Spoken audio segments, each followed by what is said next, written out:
We live in a post-moral world.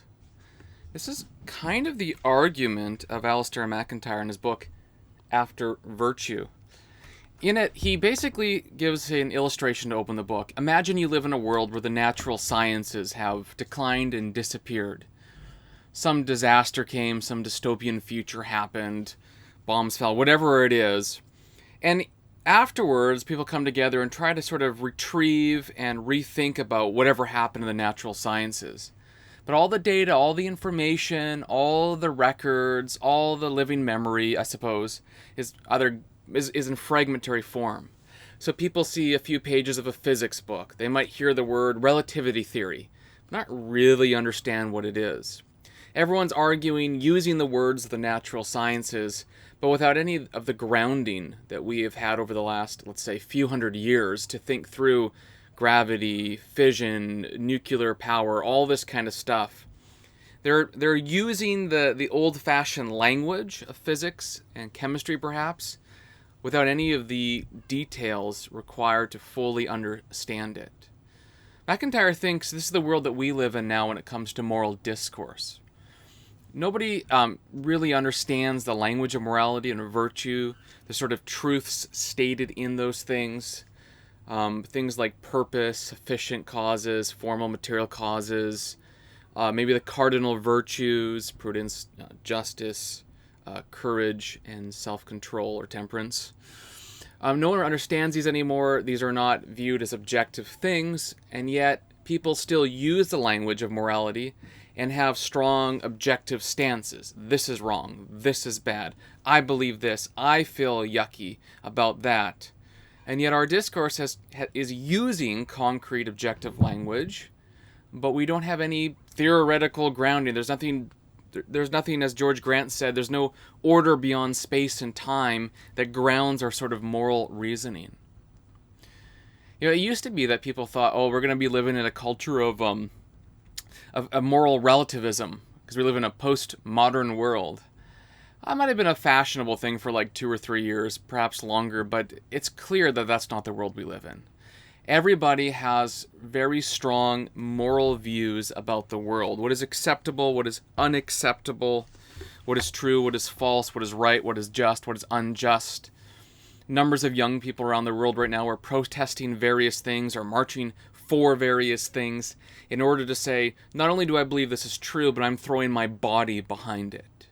No, we live in a world that is fully invested in absolute claims of justice or injustice, whatever the language someone uses. Often it's grounded in feelings or sort of a motivism, this idea that what is deeply true is how you feel about something. And then there is this sort of shared experience of feeling, and that often kind of leads to action.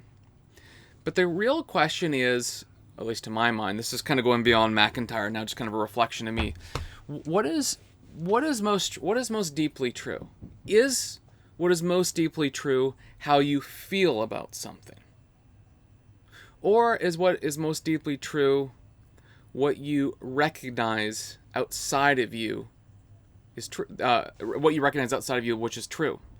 Here's what I mean by this. I mean, in the mental health kind of discussion today, we all kind of understand this. If you say, I feel really, really sad and worthless, most people would say, no, you're not worthless. You don't need to feel this way. Despite what you feel, and despite that it feels absolutely true to you, and you felt like this for days, weeks, months perhaps, this is not objectively true. You are worth it. You are worth more than your feelings. What you feel about yourself is not the deepest truth about you. Depending where you come from, you can say you're valuable because of what you contribute to society, because people love you, because if you're created in God's image, or you have sort of an equal rights, an equal share in humanity, whatever language you want to use, we all kind of know that. But when it comes to moral discourse, we begin to kind of get a little shaky. We think, well, what's most true, what's most deeply true is kind of how I feel in the situation. The way that you're talking right now makes me feel unsafe or unloved or unwelcomed, therefore it's bad.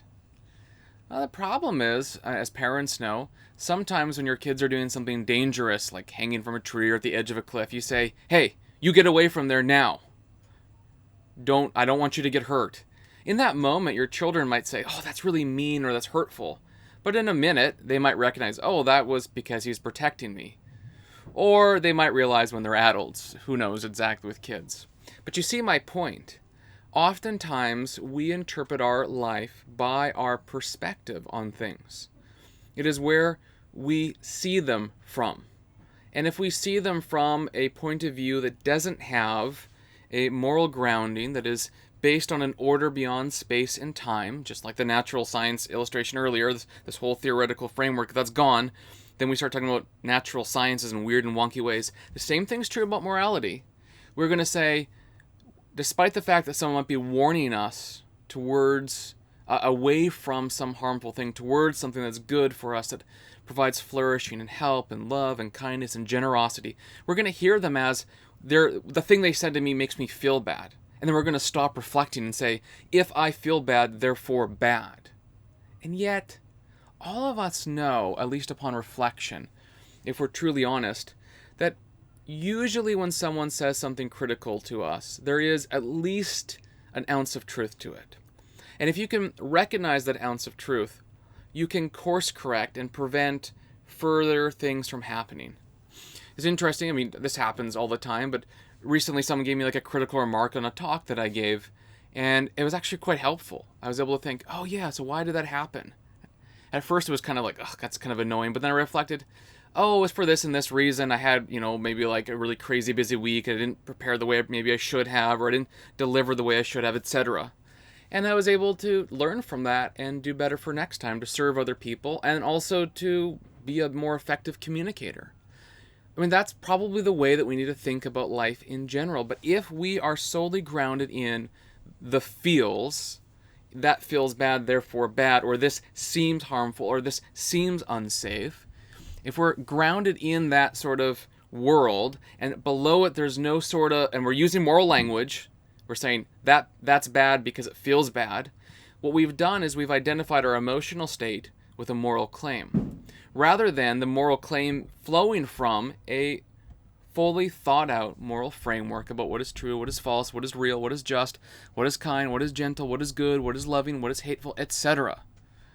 If we don't have grounding in these things, then we will find that our grounding is in, we won't say it this way, but our grounding, if it's not anything concrete, knowable, like just owned in your own habits, actions, thought processes, then by habit you're simply going to say something is wrong because of how it hits you, your sort of gut feeling.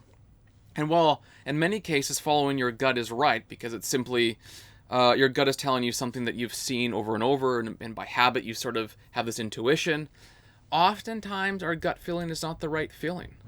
It could be you could go to Germany in the 1930s and say there'll be peace in our time because you had a good connection with someone. But that person was deceiving you. There was not peace in our time, as Neville Chamberlain said. In fact, there was preparation for war and violence and great evil. And so at the end of the day, while we should listen to our gut, and of course in the general sense, that can't be a framework for moral activity. There has to be something more.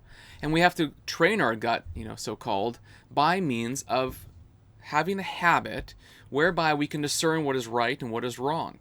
And then by habit, we grow more and more and more to know what is right and wrong as we choose what is right and then, I guess, not choose or bypass what is wrong.